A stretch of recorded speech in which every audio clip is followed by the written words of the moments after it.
Welcome to G-Tex Designs. This episode we will be building part 4-06, the rear axle wheel key for the Clayton Undertype steam wagon.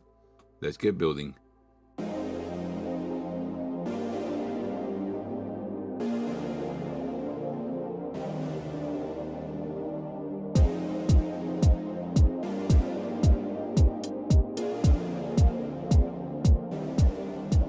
Okay, let's go File, New, Part MMGS.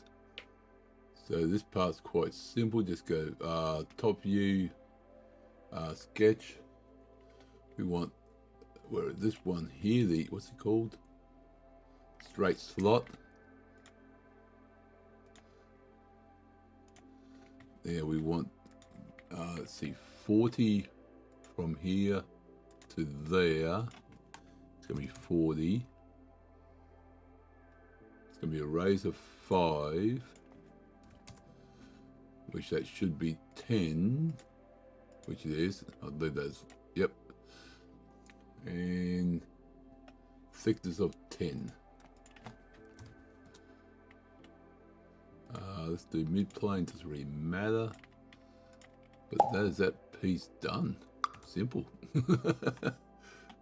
So it's part 4-06, the rear axle wheel key for the Clayton Undertype steam wagon. Thank you for coming along. Do appreciate it.